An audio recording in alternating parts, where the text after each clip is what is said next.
할렐루야. 오늘 말씀을 통해 여러분의 삶 가운데 그리스도인으로서 어떻게 가정생활, 결혼생활을 유지해 갈 것인가, 그 지혜를 성경 속에서 발견하는 복된 시간 되기를 주님 이름으로 축복합니다. 여러분에게 함께하기를 축복합니다. 오늘 말씀은 우리 권사님 읽어주셨듯이 이혼에 관한 말씀입니다. 그래서 오늘 제목을 이혼 많은 시대 어떻게 살 것인가, 그리스도인으로 어떻게 살 것인가. 그리스도인은 이혼을 어떤 시각으로 바라봐야 할 것인가.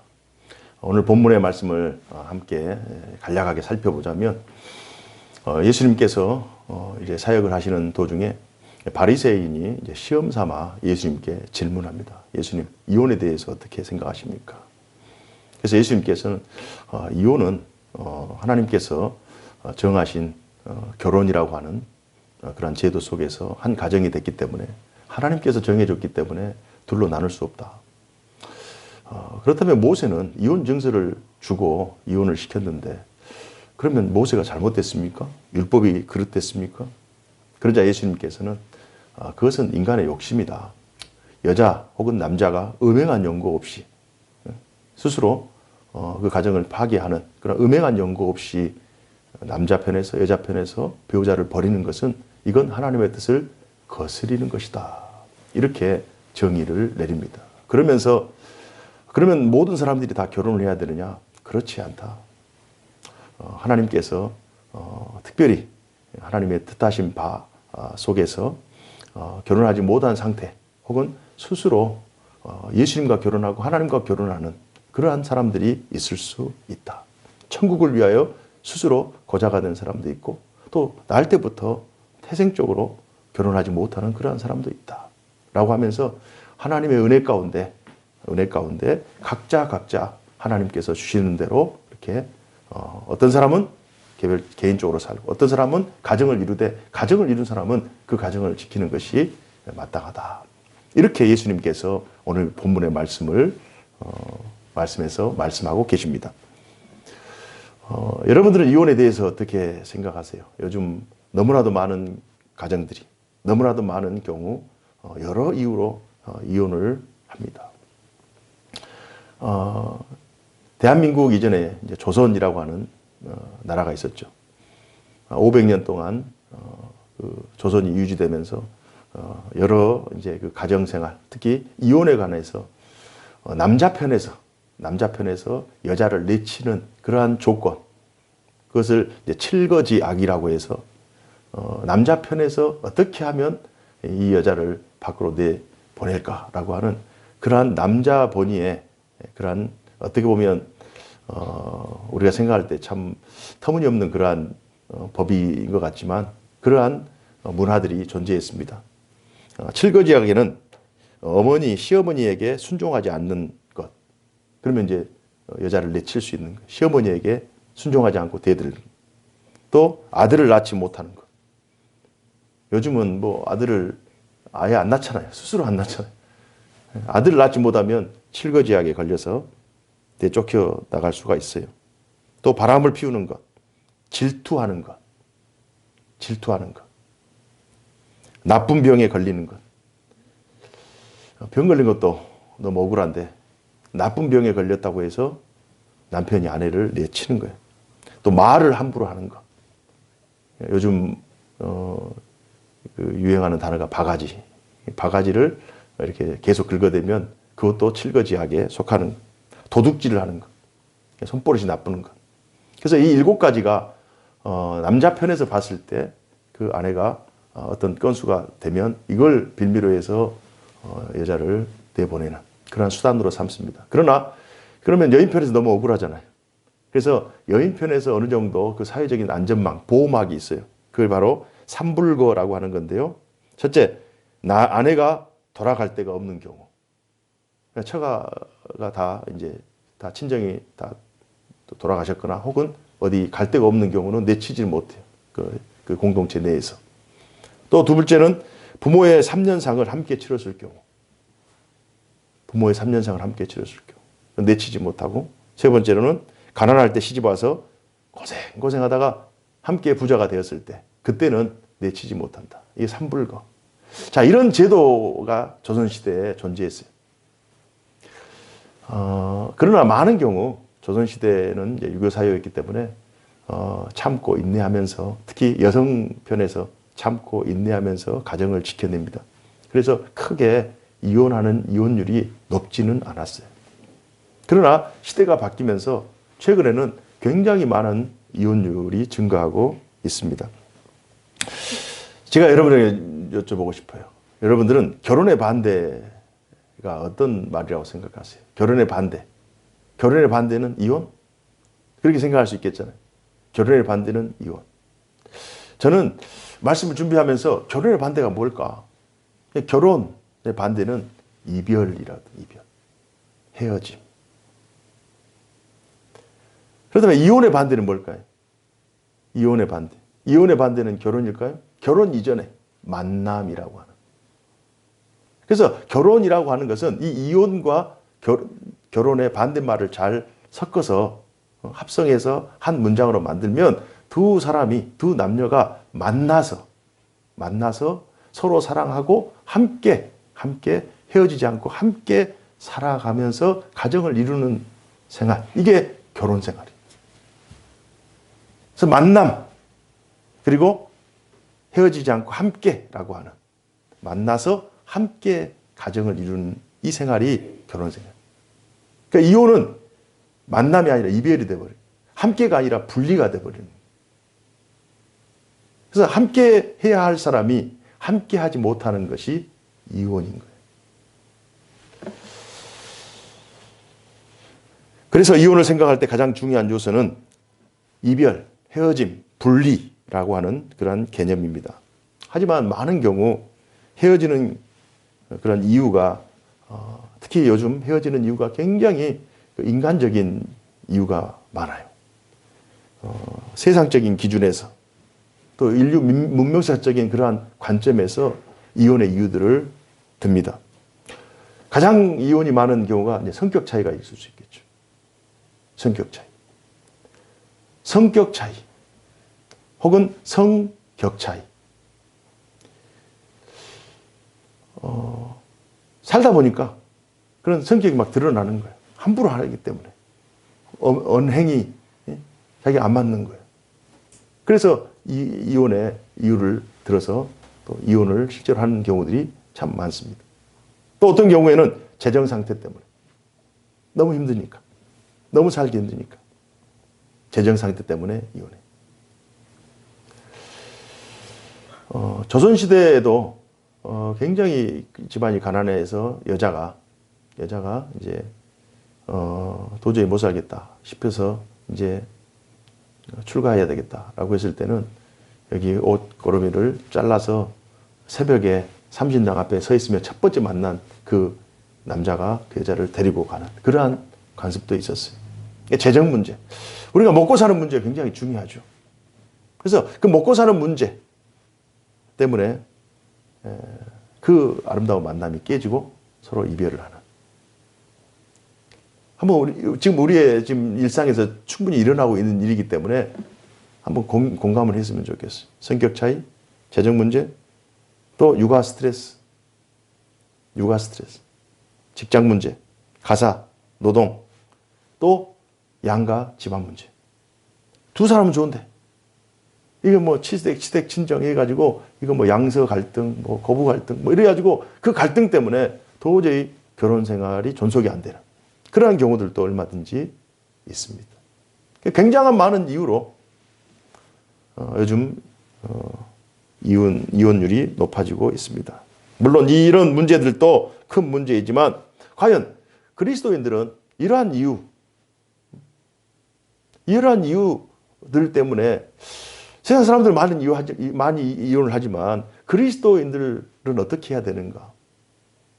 여러분, 그리스도인들은 이혼을 하지 않을 것 같죠. 그러나 세상 사람들이 이혼하는 거의 비슷한 비율로 이혼하고 있습니다. 오늘 본문은 굉장히 무거운 말씀이에요. 그러나 오늘 본문을 통해서 이혼에 대한 내용을 성경에서 우리가 정확히 확인하면 우리가 하고 있는 결혼 생활이 얼마나 소중하고 우리가 결혼 생활을 하기 위해서 어떠한 자세로 행해야 될 것인가라고 하는 그 지혜를 성경적인 관점에서 얻을 수 있기 때문에 우리가 굉장히 그런 좀 민감한 문제까지도 우리가 성경을 통해서 확인할 필요가 있습니다. 자, 세상 사람들이 다 이러한 이유 때문에 이혼한다고 해서 우리 그리스도인들도 동일하게 이혼해야 될 것인가? 그렇다면 우리 그리스도인은 이혼을 어떤 관점에서 바라봐야 할까요? 자, 성경적인 관점에서 성경은 결혼과 이혼에 관하여 어떻게 말씀하고 있는가? 창세기 2장 20절로부터 25절까지 하나님께서 이 땅에 가정을 창설하신 때, 아담과 하와를 통해서 첫 번째 가정을 창설하실 때 과연 어떤 의도를 가지고 어떤 목적을 가지고 가정을 창설하셨는가를 우리가 살펴볼 필요가 있습니다. 그래서 하나님의 의도, 하나님의 계획, 하나님의 뜻에 합당한 가정생활, 결혼생활 이 부분을 우리가 창세기 2장을 통해서 확인할 수 있어요. 창세기 2장 20절 제가 읽어드립니다. 아담이 모든 가축과 공중의 새와 들의 모든 짐승에게 이름을 주니라. 아담이 돕는 배필이 없으므로. 하나님께서 아담을 창조해 주셨어요. 그러나 아담이 홀로 있는 그 상태가 하나님 보시기에 좋지 않은 거예요. 그래서 돕는 배필을 허락해 주십니다.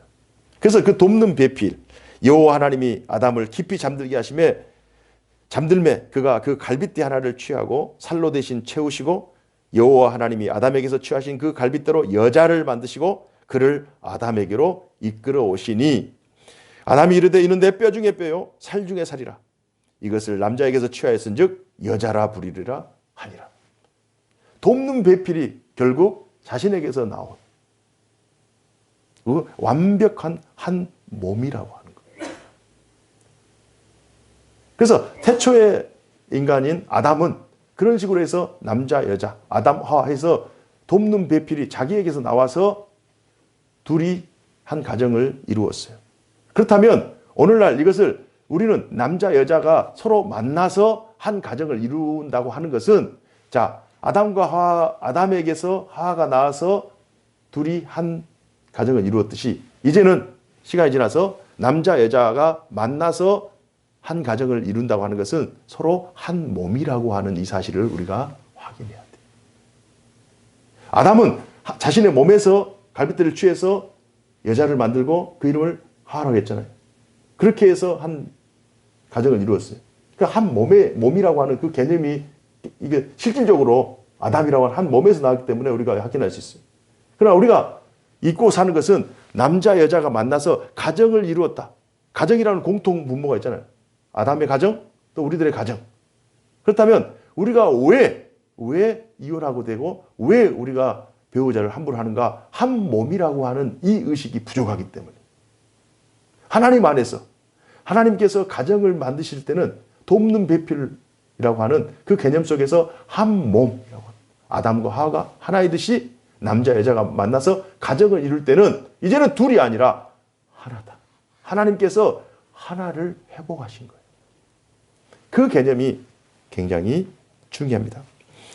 창세기 2장 24절 연이어서 이러므로 남자가 부모를 떠나 그의 아내와 합하여 둘이 한 몸을 이룰지니라. 한 몸을 이룰지니라. 왜요? 한 몸에서 가정을 이루었기 때문에. 그래서 두 사람이 만나서 한 몸을 이루는 것, 하나가 되는 것, 결합이 되는 것. 이게 하나님께서 원하시는 가정입니다. 이 가정은 서로 한 몸이기 때문에 25절 보면 아담과 그의 아내 두 사람이 벌거벗었으나 부끄러워하지 아니하니라. 자신의 가장 수치스러운 부분까지도 다 부끄러워하지 않는. 왜? 자기 몸이기 때문에. 그래서 배우자가 부족한 부분, 연약한 부분은 나의 연약한 부분이고 나의 부족한 부분이에요.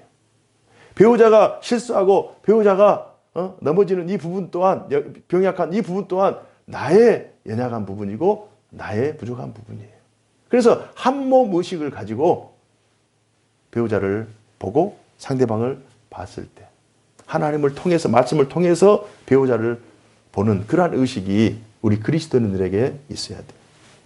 그러니까 세상 사람들은 그런 의식이 없기 때문에 너는 너고 나는 나다. 개체주의로 그래서 가정이 해체가 돼버려요. 그러니까 우리 그리스도인은 비록 우리가 결혼 전까지는 따로따로 살았지만 그러나 주님의 인도하심 가운데 한 몸이 되었다고 하는 것은 하나님의 뜻 안에서 하나로 회복되었다. 하나로 결합되었다. 그래서 이제는 완전한 한 몸이 되었다라고 하는, 그래서 뗄래야 뗄 수가 없다. 이 의식이 우리에게 필요합니다. 하나님께서 불완전한 두 사람을 결혼이라는 제도를 통해서 완전한 한 인간, 한 사람으로 만드셨다. 이게 창세기에 나타난 결혼, 또 만남, 결합이라고 하는 의미입니다. 그렇다면 신약에서 바울은 고린도전서 7장 10절에서 14절 말씀에 결혼에 대해서 이렇게 말씀합니다. 고린도전서 7장 10절에서 14절 제가 읽어드립니다. 결혼한 자들에게 내가 명하노니 명하는 자는 내가 아니요 주시라. 그러니까 주님의 마음으로 결혼한 사람들에게 주님을 대신하여 바울이 말씀합니다. 여자는 남편에게 갈라서지 말고 만일 갈라섰다면 그대로 지내든지 다시 그 남편과 화합하든지 하라. 남편도 아내를 버리지 말라. 여자는 남편에게서 갈라서지 말고 남편은 아내를 버리지 말라는 거예요. 왜요? 하나님께서 한 몸을 만드셨기 때문에. 하나님께서 완전하신 계획과 뜻 안에서 특히 그리스도인들의 결혼은 우리가 결혼하기 전에 기도하잖아요. 하나님의 인도하심을 구하잖아요. 하나님의 이름으로 결혼하잖아요. 그럼 하나님께서 내게 주신 완벽한 파트너다. 물론 파트너가 좀 부족한 부분도 있을 수 있어요. 내 마음에, 내 생각에 다른 부분이 있을 수 있어요. 성격 차이가 있을 수 있어요. 재정 문제가 어려울 수도 있어요. 병약할 수가 있어요. 환경과 조건이 나하고 안 맞을 수 있어요. 그러나 그것은 그 사람의 문제가 아니라 나의 문제다. 그 사람의 문제로 국한하기보다 그 사람의 연약한 부분을 내가 도와서 돕는 배필이 되어서 서로 메꿔가면서 더 좋은 나를 만드는 거예요. 이게 중요한 거예요. 버리지 말라는 거예요. 소모품이 아니라고 하는 거예요. 하나님이 주신 완벽한 배우자가 바로 내 옆에 있는 사람이다. 좀 더 읽어보면요. 고린도서 7장 12절에 그 나머지 사람들에게 내가 말하노니 이는 주의 명령이 아니라 만일 어떤 형제에게 믿지 아니하는 아내가 있어 남편과 함께 살기를 좋아하거든 그를 버리지 말며 어떤 여자에게 믿지 아니하는 남편이 있어 아내와 함께 살기를 좋아하거든 그 남편을 버리지 말라. 버리지 말라. 헤어지지 말라는 거예요. 믿지 않는 남편이 아내로 말미암아 거룩하게 되고 믿지 아니하는 아내가 남편으로 말미암아 거룩하게 되나니 그렇지 아니하면 너희 자녀도 깨끗하지 못하니라. 그러나 이제 거룩하니라. 많은 경우 병약한 남편, 아내를 버리는 것, 성공했다고 조강지차를 버리는 것, 어떤 조건이나 상황이 변했다고 가정을 파괴하는 것, 이건 하나님 보시기에 선하지 못해요. 지켜내는 거예요. 버리지 말아요. 상대방의 연약함은 곧 내가 도와줘야 돼. 상대방의 연약함을 도움으로 우리가 더 강해지는 거예요. 그리고 나중에 내가 연약했을 때 상대방이 또 돕는 거예요. 그러면서 같이 가는 거예요. 버리지 말라. 깨지 말라. 헤어지지 말라. 자, 창세기의 말씀도 동일한 말씀. 또 바울의 말씀. 자기가 말을 하지만 주님의 마음으로, 주님의 심정으로. 그래서 성경에 기록되었잖아요. 이건 주님의 뜻이에요. 바울의 말이 아니라 주님의 말씀이에요. 에베소서에는 어떤 말씀이 있을까요? 에베소 5장 22절 이하에 보면 아내들이여 자기 남편에게 복종하기를 주께 하듯하라. 가정을 유지하기 위해서 가장 중요한 매너를 말씀합니다. 아내들이여 남편들에게 복종하라. 주께 복종하듯하라. 천지를 지으시고 만물을 다스리시는 만왕의 왕 되신 하나님께 하듯이 남편에게 복종하라. 많은 경우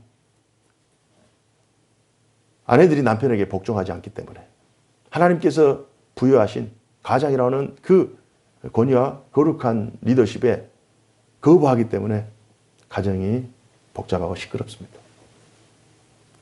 크리스찬 가정들은 하나님께서 위임하신 그러한 거룩한 권위, 가장의 권위, 남편의 권위, 그 권위를 아내들은 존중하고 인정하고 복종해야 합니다.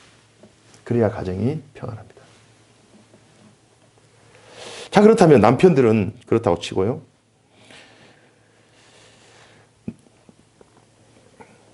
자, 23절, 에베소 5장 23절. 이는 남편이 아내의 머리됨이 그리스도께서 교회의 머리됨과 같음이니 그가 바로 몸의 구주시니라. 자, 그렇다면 남편들아, 아내 사랑하기를 그리스도께서 교회를 사랑하시고 그 교회를 위하여 자신을 주심같이 하라.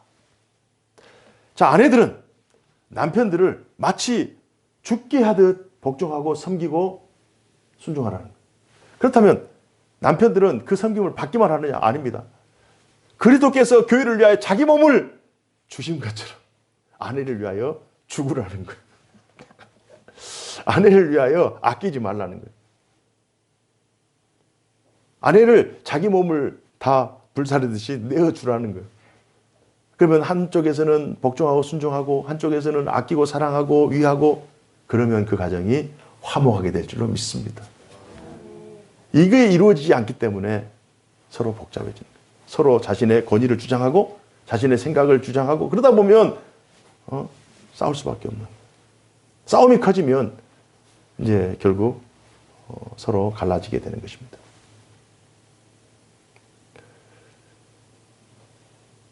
남편들이 칠거지약, 왜 이게 아주 안 좋은 규범이냐면 이건 남편들 입장에서만 아내들에게 순종을 강조하는 거예요. 희생을 강조하는 거예요.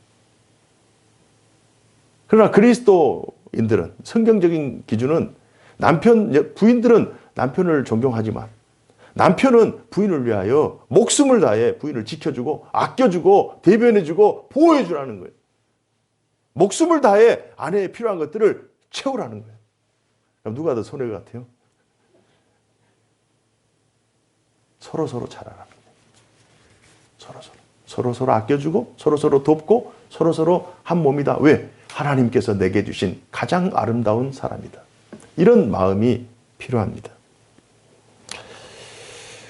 에베소 5장 28절에 보면요. 이와 같이 남편들도 자기 아내 사랑하기를 자기 자신과 같이 할지니 자기 아내를 사랑하는 자는 자기를 사랑하는 자니라. 결국 자기 아내를 사랑하는 것은 결국 자기 자신을 사랑하는 거예요. 왜요? 창세기에서 확인했듯이 우리는 한 몸이기 때문에. 한 몸이라는 거예요. 그래서 아담에게서 하와가 나와서 둘이 나눠졌지만 결국 한 몸을 이라는 사실을 성경을 통해서 확인했어요. 그러나 오늘날에는 두 사람이 서로 내가 한 몸이다 라고 하는 그 의식이 없기 때문에 한 몸 의식이 없기 때문에 서로 각자 행동하고 각자 주장하는 거예요. 그러나 성경을 통해서 한 몸 의식을 창세기를 통해서 또 고린도전서를 통해서 에베소를 통해서 내가 이 사람과 한 몸이구나. 내가 이 사람과 서로 하나이구나. 원팀이구나. 이 사실을 확인하는 것. 이 사실을 빨리 확인하는 것. 이 사실을 성경을 통해서 늘 재인식하는 것. 이것이 누구를 위해서요? 자기를 위해서 좋은 거예요. 그러니까 남편은 남편 편에서, 아내는 아내 편에서 이 사실을 확인하는 거예요. 그러면 결혼 생활이 즐겁죠. 결혼 생활이 기쁘죠. 결혼 생활이 감사하죠. 결혼 생활이 흥분되죠. 그러나 이 사실을 망각해버리면 결혼 생활이 힘들죠. 내가 왜 저 사람의 목까지, 내가 왜 저 사람의 수고까지, 내가 왜 저 사람을 위해서 희생하고 왜 나만 하는가, 이런 생각을 하게 되면 힘든 거예요. 왜 남편만 힘들게, 남편만 하는가, 왜 아내만 또 가사를 수고하는가, 이렇게 되면 서로 힘들어지는 거예요. 한 몸. 저 사람이 얼마나 힘들까, 저 사람이 얼마나 수고할까, 저 사람이 얼마나 고통스러울까. 그것이 결국 나를 위한 거예요.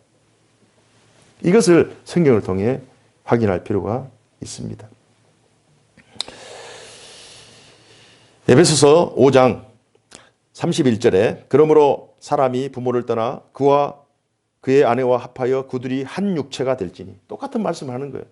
구약 성경 창세기와 하나님께서 가정을 창설하실 때, 하나님께서 아담 가정을 창설하실 때 그 말씀과 신약 성경의 사도들이 받은 그 말씀, 주님이 가르친 그 가르침을 그대로 받는 그 말씀과 동일한 거예요.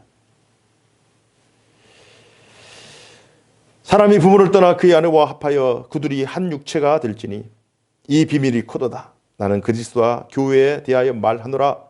너희도 각각 자기의 아내 사랑하기를 자신같이 하고 아내도 자기 남편을 존경하라.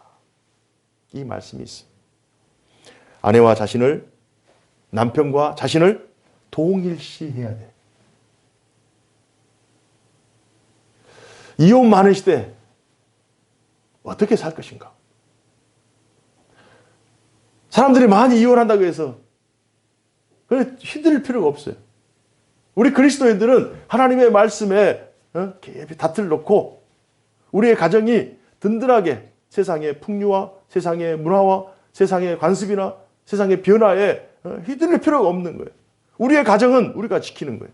하나님의 말씀을 붙잡고 하나님의 말씀이 우리 가정을 지켜내는, 하나님의 뜻이 무엇인가를 확신하면서 우리 가정을 지켜내는 거예요. 다른 사람이 이혼한다고, 다른 사람이 어떤 조건을 든다고 아니면 우리는 성경적인 기준과 하나님의 말씀이라고 하는 그러한 그 약속이 있기 때문에 그 말씀을 붙잡고 가는 거예요.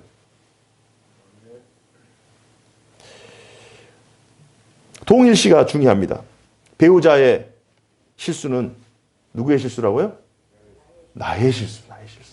너의 실수가 아니라 나의 실수. 그러니까 배우자의 아픔은 누구의 아픔이에요? 나의 아픔. 배우자의 기쁨은 누구의 기쁨입니까? 나의 기쁨, 우리의 기쁨이 되는 거예요. 나의 기쁨은 나의 기쁨이고 너의 아픔은 너의 아픔이다. 이러면 문제가 되는 거예요. 응? 너의 아픔은 나의 아픔이고 나의 기쁨은 너의 기쁨이다. 남자 편에서 여자 편에서 이걸 동일시해야 되는 거예요. 배우자는 하나님께서 내게 주신 또 다른 나다. 그래서 배우자가 아파하고 있으면 내가 아픈 거예요. 배우자가 고민하고 있으면 내가 힘든 거예요. 이건 결혼할 때 혹은 신혼 초까지는 이게 가능한데 이게 이제 자식을 낳다 보면 이게 좀 희미해지는 경우가 있어요. 그런데 그것을 누구를 통해서 또 확인하냐면 자식에게는 또 그래요. 자식이 아프면 부모가 아파. 자식이 고민스러우면 또 부모가 고민스럽고 자식이 기뻐하면 더 기뻐요. 그런데 왜 자식에게는 되는데 배우자한테 안 되냐? 이러니까 문제가 되는 거예요. 자식이 먼저가 아니라 배우자가 먼저예요.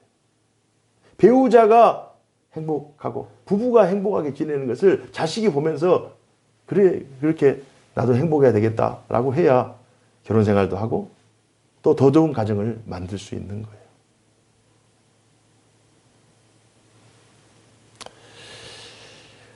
제자들이 질문한 율법 조항은 신명기 24장 1절의 내용입니다. 사람이 아내를 맞이하여 데려온 후에 그에게 수치되는 일이 있음을 발견하고 그를 기뻐하지 아니하면 이혼 증서를 써서 그의 손에 주고 그를 자기 집에서 내보낼 것이라. 모세가 이혼 증서를 써서 여자를 이혼을 하게 했지 않습니까? 이게 바리새인들이 이런 질문이에요. 그러나 예수님의 의도는 그것이 아니에요. 하나님의 원래 의도는 그것이 아니에요. 너희들이 악하기 때문이다. 너희들의 욕심을 채우기 위해서 이혼 증서를 써주는 것이다. 그러나 하나님의 뜻은 가정이 파괴되는 것이 아닙니다. 만남을 주관하신 하나님, 그 만남을 통해서 두 사람을 결합시킨 하나님, 그 결합된 가정을 통하여 하나님의 구속 역사를 하나님은 진행하기를 기뻐하시는 것이지, 하나님이 만나게 하셨는데 사람이 나눈다? 하나님 기뻐하지 않아요. 나누어진 가정, 이게 구원을 받고 안 받고를 떠나서 이건 구원의 문제와는 상관이 없어요. 그러나 하나님께서 하나 된 가정이 둘로 나눠졌을 때는 거기에 대한 대가가 지불되는 거예요. 고통이 따라요. 외로움이 있어요. 슬픔이 있어요. 결혼의 문제는 두 사람의 문제예요. 그러나 이혼의 문제는 결코 두 사람만의 문제가 아닙니다. 온 가정의 문제고 자식들의 문제고 더 큰 문제가 되는 거예요. 더 큰 고통이 따르는 거예요. 하나님의 뜻은 그 가정을 지키는 거예요. 수고하면서, 인내하면서, 참아내면서, 어떤 어려움들을 함께 감내하면서 서로 도와가면서 힘들지만 고통스럽지만 수고스럽지만 하나님의 뜻은 그 가정을 지켜내는 그것이 하나님께 받을 면류관이 될 줄로 믿습니다. 저는 말씀을 준비하면서 우리의 가정, 행복한 가정을 하나님께서 허락해 주신 것에 참 감사하잖아요. 가정은 이 땅의 작은 천국과도 같아요. 아버지 어머니가 계시고 자식이 있고 자식 편에서는 하나님 아버지를 대하는 것, 보이는 하나님이 육신의 아버지 어머니예요. 자식 입장에서 하나님이 우리에게 쓸 것을 채워주시고 공급하셨다. 누구를 통해서요? 부모를 통해서 공급받는 거예요. 가정 안에서 서로 용납하고 가정 안에서 서로 이해하고 가정 안에서 서로 용서하고 가정 안에서 서로 사랑하는 이 모든 것들이 가정은 작은 천국이에요. 이 세상에 존재하는 천국이라는 거예요. 그러니까 천국을 살아가는 천국 시민으로서의 그 기쁨과 그 감사로 살아야지 천국을 지옥으로 만들면 안 되잖아요. 천국을 깨트리면 안 되잖아요. 천국 생활의 예행 연습을 우리들의 가정에서 하는 거예요. 가정은 우리들이 만들어가는 거예요.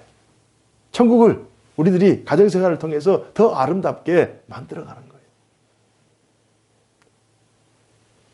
그렇기 때문에 천국은, 가정은 소중하고 소중한 가정은 지켜내야 돼요.